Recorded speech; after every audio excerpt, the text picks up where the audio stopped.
Good morning. I'm Alexis LAU of the Hong Kong University of Science and Technology. Today, I will talk about from outdoor air quality control to indoor exposure management.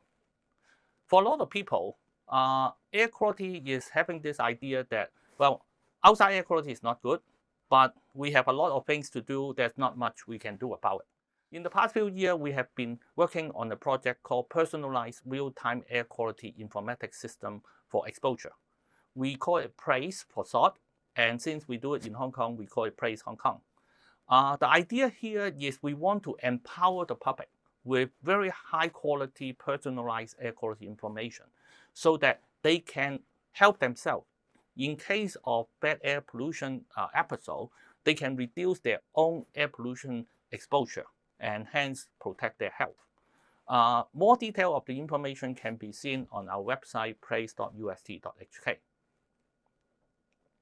We have a very large team. Here is our co-PIs. We have transport expert, air quality expert, big data, mobile app, as well as expert in health and communications.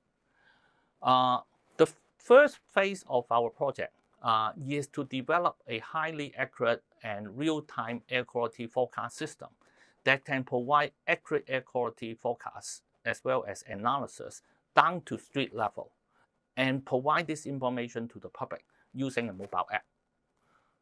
The way we do it is by first having a large-scale model providing weather information, just like a numerical weather prediction system that most of the people here are very familiar with. So we run a 27-kilometer resolution model all the way covering most of China. And then we zoom it down through a number of steps, down to Hong Kong at 1 kilometer resolution. And then within this 1 kilometer resolution, we use the ADMS urban model to try to include all the urban features. Okay, so one of the big challenge in a city like Hong Kong is traffic emission.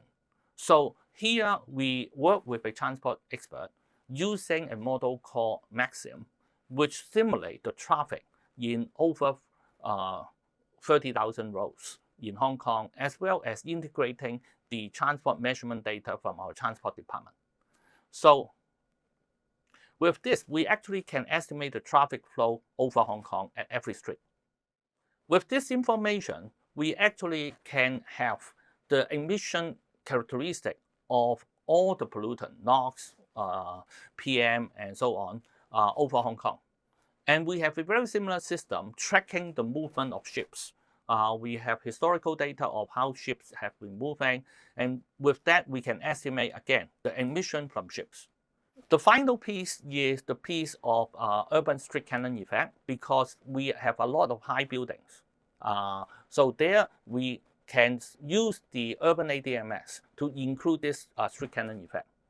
So with that, we can have this resolution that is much higher than what is offered by original like ADMS. Like for example, this is a 3 kilometer by 3 kilometer domain. We only have one observation point that is reporting every hour.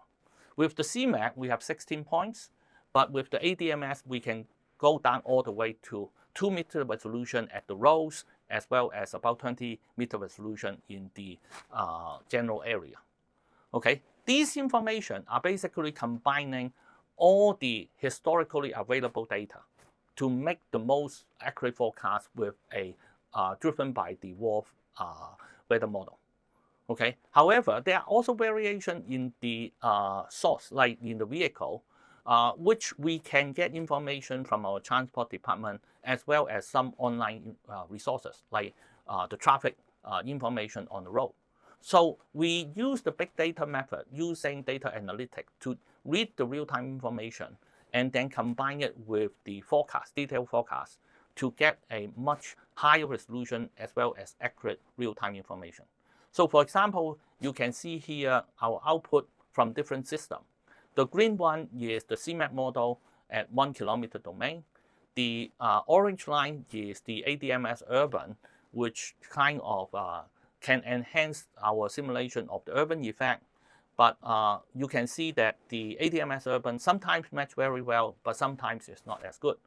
Our Place Hong Kong system, which is the blue line, you can see that with real-time information as further improvement, it can actually match the red dot much better. And our index agreement improved to 0.96 as compared to original one of CMAC at 0.74 or the ADMS Urban at 0.84.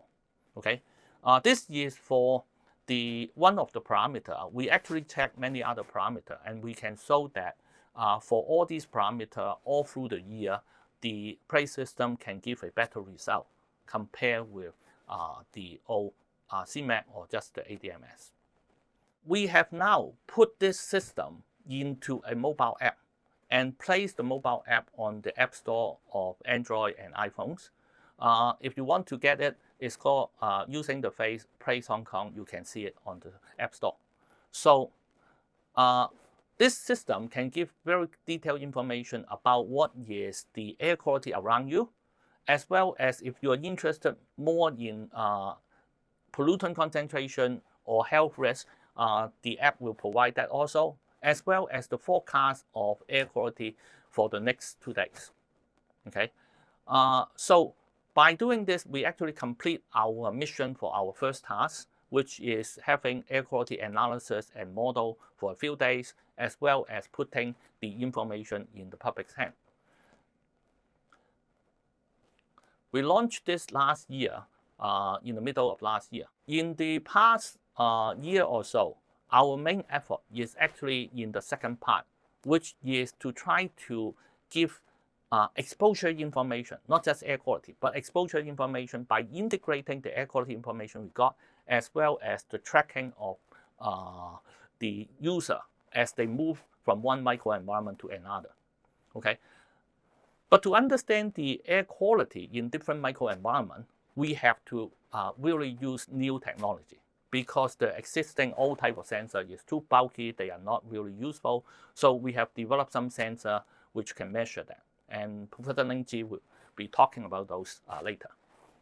So what we have done is using those sensors to measure simultaneously the outdoor air quality concentration as well as the indoor air quality situation in many different places: school, home, offices, shopping mall, as well as a lot of transport mode. So what we try to get is an understanding of the variation of air quality outside and air quality in microenvironments. So with this understanding, we can actually estimate how much pollution people are exposed to as they move around in their daily life. Okay, for example, the app has a route tracking and route selection feature. So if you want to go from one place to another, you can select a type of route, like you want to go by MTR or you want to go by bus. Then there is different route select zone, and what you see is that you can sort it by exposure or sort it by time. For example, if you click one of this, the app will show you the map, which is what is the route, as well as a breakdown of what is the exposure as you walk to the train station, when you're taking the bus, and so on. So you now have a little bit more information about, okay, what type of exposure you would have if you change different choices. Okay. In addition to actually looking at route, because we can actually track the person with their permission, their path as they move around. So we can actually estimate, okay, how much exposure they are having in different microenvironments. For example, in this case, we track on this particular day, the majority really is on a home. And then the next one is really in the office, and the others are much less. If you want to break it down to look at the time, you can actually look at a timeline type of thing, and you can see that, okay, during the early morning, you are staying at home, so you have this red exposure, and then you have to go to the office, and you have to go out a little bit, take the traffic, and so on. So by looking at this, you understand your exposure to pollution much better. And in addition, here, if you click on some of this icon, you can know what is the setting of the pollutant, the parameter. what is the setting of the microenvironment parameter. Like, for example, this user turn on the air conditioning as well as open the window. Okay, this is not a very good thing to do because it wastes energy and also let a lot of outside air in. So if you edit the micro parameter, you can see that the exposure can reduce. So there is an interactive component here which allows you to edit what you have done and see if you change something, what our system estimate the exposure would be. This is certainly not changing your exposure in the past, but by understanding this type of interaction, we hope the user learns that there are simple things they can do, particularly during pollution episode, to reduce their exposure. We can also estimate this is another day, probably another user. They take certain period in a car, and even if you're driving your own car, there are options you can do to change the exposure you get. Okay, so here is an example of actually we have about 22 researchers. We give them an app as well as some measurement device so that they can move around, and we estimate the exposure. Okay, the red is the home exposure. The blue one is the office one. And you can see for most of these people, it's really the home exposure is dominant. I think most people know that the home, because of the time you spend, is really the most important thing. The last user here is actually an outdoor worker. So he spent quite a bit of time at home. Probably he's quite comfortable with outdoor air. So he probably opened the window all the time. So his exposure outdoor as well as exposure at home are much higher than the rest of the researcher. But you can see, even for an outdoor worker, the exposure at home is the largest part. So this actually suggests that we can do quite a bit of things at our home to improve the exposure. For example, this is a hypothetical case. This is for PM 2.5. The estimate is the exposure total unit is about 300, and then the home actually contribute nearly 200.